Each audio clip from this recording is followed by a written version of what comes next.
Booster channel में आपका स्वागत है। ब्रिज कोड 2026-27 कक्षा 9वीं में संस्कृत विषय को इस बार जोड़ा गया है, तो उसका ही अभ्यास हम प्रथम सप्ताह में करने वाले हैं और इसका बाद में टेस्ट भी होगा। तो सभी विद्यार्थी इस वीडियो को ध्यान से देखें और चैनल से जुड़े रहें, सब्सक्राइब कर लें और शेयर कर दें। पिछली वीडियो में हमने इसकी समीक्षा की थी कि कौन कौन से सप्ताह में कौन कौन से विषय को हम पढ़ने वाले हैं। आज पहला सप्ताह का पहला पाठ है वर्ण विचार। वर्ण विचार क्या है, इसके बारे में आज हम पढ़ेंगे। देखते हैं परिभाषा। जब हम किसी शब्द का उच्चारण करते हैं तो एक या एक से अधिक ध्वनियाँ निश्चित क्रम से मिली होती हैं। जैसे निर्माण शब्द का उच्चारण करते हुए हमारे मुख से ना, ई, रा, मा प्लस ये 7 ध्वनियाँ निकलती हैं।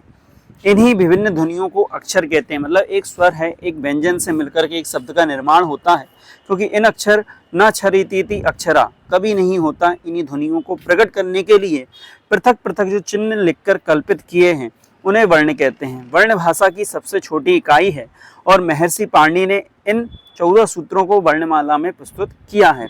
भगवान शिव ने नृत्य की समाप्ति पर नव और पंच अर्थात 14 बार डमरू बजाया, तो महर्षि पाणिनि को 14 ध्वनियों के रूप में 14 सूत्र प्राप्त हुए। तो जो निम्न श्लोक में स्वतः ही सिद्ध होता है, श्लोक को पढ़ते हैं। बहुत सुंदर है श्लोक, आप भी इसको पढ़ सकते हैं। उपजाति छंद है। नृताविशाने नटराज राजो ननाद ढक्काम नभ पंचवारम उद्धर्तु कामः सनकादि सिद्ध नेतद् विमर्शे शिवसूत्र जालम नेतद् विमर्शे शिवसूत्र जालम। तो इसको याद करें आप, और इसमें बहुत अच्छा अर्थ है। जब भगवान शिव तांडव नृत्य समाप्त कर चुके तो उन्होंने सनकादि ऋषियों की सिद्धि और कामनाओं को पूरा करने के लिए अपने डमरू को 14 बार बजाया था, और उसी नाद को सुनकर के महर्षि पाणिनि ने इन 14 माहेश्वर सूत्रों की रचना की। आइए हम इन 14 सूत्रों को देखते हैं। तो ये सूत्र नटराज का ये चित्र बना हुआ है और इसमें क्रमशः नीचे से देखेंगे अयोण रेल रिक। आप मेरे साथ दोहराइए। अयोण रेल रिक एयों आई औच है वरट लण यम गण नम झ भय घड धश जब गड दश खप छटत चट तब कपय शशर हल। इनको हम विस्तार से अभी आज मैंने दोपहर में एक वीडियो डाली है, उसमें विस्तार से हमने पूरा समझाया है। तो इन 14 सूत्रों की वीडियो को आप उसमें देख सकते हैं। आगे देखते हैं, हम इसको और विस्तार से समझते हैं। अब सूत्र आणी एवं प्रकारण। अब इन सूत्रों का जो प्रकार है उनको ध्यान से देखिए। अयोण का मतलब है आ, ई, उ। ये 3 स्वर इसमें शुरू के देखना है। ए ओंग, ए और ओ। ये पंच क्या है? ह्रस्व स्वर है। अंतिम अक्षर सिर्फ बोलने के लिए पाणिनि ने सूत्रबद्ध किया है आई उण। का अर्थ यहाँ पर कुछ भी नहीं है, यहाँ सिर्फ बोलने के लिए प्रयोग किया है।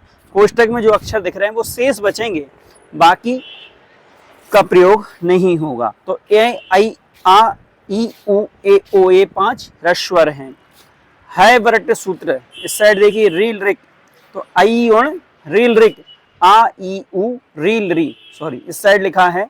तो ये आपका क्या है? 5 ह्रस्व सूत्र है, स्वर हैं। ए ओंग और आई औच ये आपके 4 दीर्घ स्वर हैं। तो स्वर ही सब, लेकिन अंतर क्या है? ह्रस्व हैं, अर्थात जिनकी मात्रा एक ही है और जिनमें 2 मात्रा का प्रयोग हो रहा है वो दीर्घ स्वर है। और आ, ई, उ और री ये 4 और इसमें इंक्लूड करेंगे तो ऐसे दीर्घ मात्राएं भी उसमें आ जाती हैं। अब इसके बाद हम देखते हैं हैवरट सूत्र से लेकर के हल तक के सूत्र क्या कहलाते हैं? व्यंजन। हा से लेकर के ला तक के अक्षर व्यंजन वर्ण हैं। तो हल वर्णों को हम ध्यान से देखेंगे। है वरट में हा पीछे भी आ रहा है तो यहाँ इनको छोड़ सकते हैं। या से शुरू करें, या, वा, रा और लड़का ला। तो या, वा, रा, ला क्या है? 4 अंतस्थ वर्ण कहलाते हैं। अंतस्थ वर्ण इनको क्यों कहा जाता है? क्योंकि इनके उच्चारण में जब हम उच्चारण करते हैं तो इनकी अंतः अर्थात अंदर की ओर इनका स्वर जाता है, या, वा, र, ल, इसलिए इनको अंतस्थ वर्ण कहा जाता है। फिर वर्ग का 5वां अक्षर, 5 वर्ग होते हैं, आगे चर्चा आएगी इनकी विस्तार से। का वर्ग, चा वर्ग, टा वर्ग, ता वर्ग, पा वर्ग। तो यम गणनम क्या है? वर्ग का 5वां अक्षर। उसी के आगे झ और घट 10 के 2 अक्षर और 3 अक्षर, ये मिलाकर के 5 अक्षर क्या है? वर्ग के 4थे अक्षर हैं। जव गड दश ये वर्ग के तीसरे अक्षर हैं। और खप छटत ये शुरू के 5 अक्षर क्या हैं? वर्ग का दूसरा अक्षर। और चट तप कपय ये वर्ग का पहला अक्षर है। और शशर हल ये ऊष्म वर्ण कहलाते हैं। 4 अक्षर क्या हैं? ऊष्म वर्ण इनको कहा जाता है। क्यों कहा जाता है? क्योंकि इनके उच्चारण में ऊष्मा का प्रयोग अर्थात हमारी ऊर्जा का प्रयोग ज्यादा होता है, इसलिए इनको ऊष्म वर्ण कहा जाता है। तो इस प्रकार से हम देखेंगे कि जो स्वर हैं, पंचरस स्वर, 4 दीर्घ स्वर 9 और हल व्यंजन कितने हो गए इनके? 33। तो 9 और 33 कितने हो जाएंगे? 42 वर्ण इसमें आपको दिखाई दे रहे हैं पाणिनि के अनुसार। और पाणिनि के अनुसार अगर हम सूत्रों के अलावा इनकी विस्तार से वर्णन करेंगे तो 63-64 वर्ण होते हैं, त्रिषष्ठी चतुष्षष्ठी वर्ण माने जाएंगे।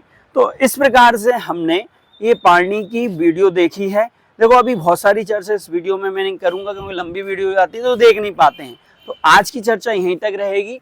अगली वीडियो में हम आगे की चर्चा यहाँ से स्वर की परिभाषा और व्यंजनों के बारे में विस्तार से समझेंगे।